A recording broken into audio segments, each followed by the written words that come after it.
Eu sou Hildegard Schneider e líder de World Wide Wings. E aí vem o 46º episódio da minha série O Despertar da Noiva, com o tema Apocalipse, o livro do nosso futuro, capítulo 16 a 17, parte 27.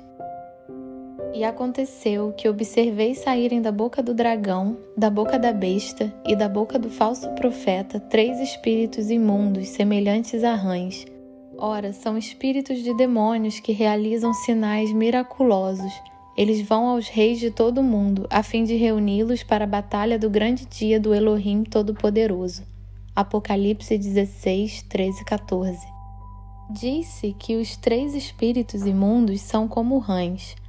O aparecimento das rãs nos leva às pragas sob o faraó. Lá, ficamos sabendo que os magos também eram capazes de fazer milagres. Os magos do Egito, porém, com suas artes e ciências ocultas, realizaram prodígios semelhantes e fizeram subir rãs sobre a terra do Egito. Êxodo 8, 7. Mais uma vez, a besta se propõe a reunir todas as nações para lutar contra Elohim. No entanto, são os planos de Yahvé que estão sendo cumpridos, como lemos em Apocalipse 17, 17. Porquanto Yahvé estabeleceu no coração deles a disposição de realizar o propósito que ele tem, conduzindo-os a concordar em entregar à besta o poder que eles receberam para reinar até que se cumpram as palavras de Elohim. Agora chegamos a uma declaração extremamente importante. Eis que venho como vem o assaltante. Bem-aventurado todo aquele que se mantém alerta e conserva suas vestes preparadas, pois assim não terá de correr nu e ter sua vergonha exposta ao público. Apocalipse 16, 15. Quando o templo em Jerusalém ainda estava de pé, os sacerdotes vigiavam para que o fogo no altar não se apagasse. Cada sacerdote tinha um horário específico para vigiar. Todas as vigílias duravam 3 horas. A 4ª vigília, noturna, era das 3 às 6, todas as noites. Qualquer guarda encontrado dormindo em serviço durante a vigília noturna era espancado ou suas roupas eram incendiadas como punição. Sobre isso, por favor, ouça também o episódio 12, sobre as 10 virgens. Então, os 3 espíritos se reuniram em um lugar que em hebraico é chamado Armagedon, e aconteceu que o 7º anjo derramou a sua taça no ar, e do santuário protegeu-se uma voz grave, que vinha do trono e exclamava: "Está consumado." Imediatamente ocorreram relâmpagos, vozes, trovões e um colossal terremoto. Nunca havia irrompido um terremoto de tão devastadoras proporções quanto esse, desde que o ser humano existe sobre a Terra. A grande cidade foi dividida em 3 partes, e as cidades das nações simplesmente desmoronaram. Deus lembrou-se da grande Babilônia e a fez beber o cálice do vinho do furor da sua ira. Todas as ilhas fugiram e as montanhas foram aplainadas. Desabou o céu sobre a humanidade. Uma tempestade com enormes pedras de granizo, com cerca de 35 quilos cada, precipitou-se sobre os habitantes da terra, e eles blasfemaram contra Deus por causa dessa calamidade, pois o seu castigo foi sobremodo grande. Apocalipse 16, 16, 21. Agora começa a guerra de Yahvé. Capítulo 17. Babilônia, a grande mãe de todas as meretrizes, cai.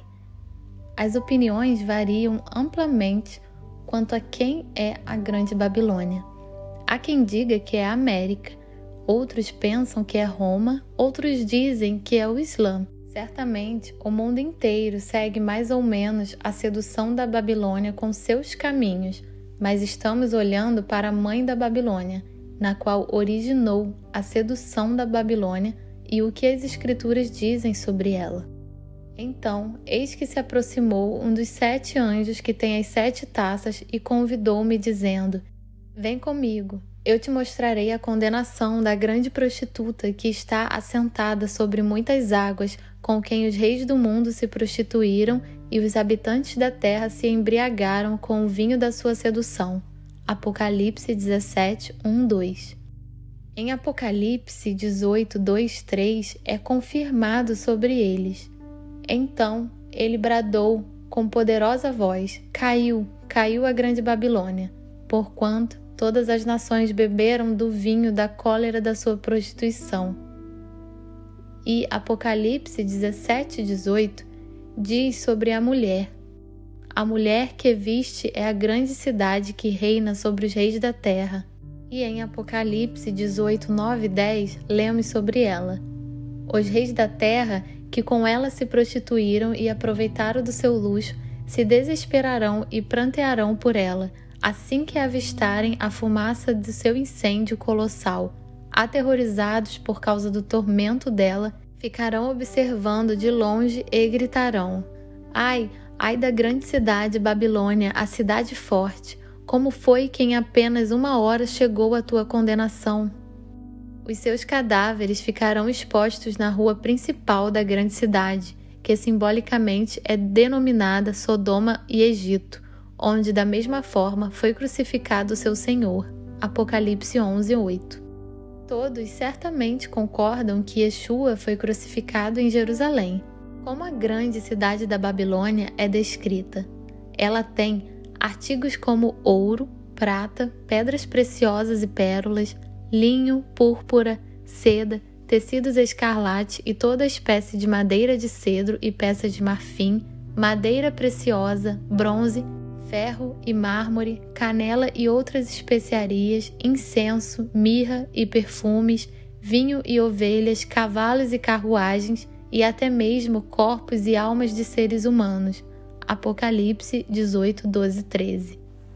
E ai da grande cidade que estava vestida de linho fino, com roupas de púrpura e luxuosos trajes vermelhos, toda adornada de ouro, pedras preciosas e pérolas. Apocalipse 18, 16. Esta enumeração pode ser encontrada novamente na construção do Templo de Salomão, 1 Crônicas 29, 2. Com todas as forças eu preparei para o templo do meu Elohim todo o ouro para as obras de ouro, prata para as de prata, bronze para as de bronze, ferro para as de ferro e todo o suprimento da melhor madeira para as de madeira, assim como pedras de berilo, ônix, de engaste, de ornato, pedras de várias cores, turquesas, todo tipo de pedras preciosas e muito mármore. 2 Crônicas 2:15. Agora, pois, envia meu Senhor a teus servos o trigo, a cevada, o azeite e o vinho que me prometeste. 2 Crônica 9:17. O rei mandou confeccionar também um grande trono de marfim, revestido de ouro puro. 2 Crônicas 5:6. O rei Salomão e toda a comunidade de Israel, que se havia congregado a ele perante a arca, sacrificaram tantas ovelhas e bois que nem era possível contar. 2 Crônicas 1:16. Os cavalos de Salomão eram trazidos do Egito e da Cilícia, onde os fornecedores do rei os compravam. 2 Crônicas 8:6. E também Baalate, senhora, e todas as cidades de sua propriedade e que tinham a função de armazenar alimentos para a nação, bem como todas as cidades onde ficavam os carros de guerra, seus condutores e os cavalos. Salomão construiu tudo o que o seu coração desejou em Jerusalém, no Líbano e em todo o território sob seu domínio. Essa lista poderia continuar e continuar, já que há uma grande quantidade de acordo. A fornicação aqui mencionada significa fornicação com outros deuses ou servir a Yahvé de uma forma que ele não estabeleceu. Quem Yahvé chamaria de prostituta? Ouçamos Isaías 1:21. Ai, ai, vede como a cidade fiel se tornou uma prostituta. Sião, onde antes prevalecia o direito e habitava a justiça, agora está cheia de assassinos. Assim disse o profeta Jeremias à casa de Israel: desde tempos antigos eu quebrei o teu jugo e despedacei as correias das tuas cadeias, mas tu declaraste: não servirei a ti. E, sendo assim, em toda colina elevada e debaixo de toda árvore frondosa, tu adulteravas e deitavas com uma prostituta. Jeremias 2:20. Jeremias explica no capítulo 25, 17 e 18. Então, peguei o cálice da mão de Yahvé e fiz com que dele bebessem todas as nações às quais Yahvé me mandou. Jerusalém e as cidades de Judá, seus reis e seus líderes, para fazer deles uma só desolação e um objeto de horror, zombaria, vergonha e maldição, como hoje se vê acontecendo. Yahvé começa com Jerusalém e os versículos 28 e 29 dizem: E se recusarem pegar o copo da tua mão para beber, então lhes obrigarás, dizendo: Assim diz Yahvé dos exércitos: Em verdade bebereis deste cálice, pois se trago a calamidade até sobre a cidade que se chama pelo meu próprio nome, imaginais que podereis ficar impunes?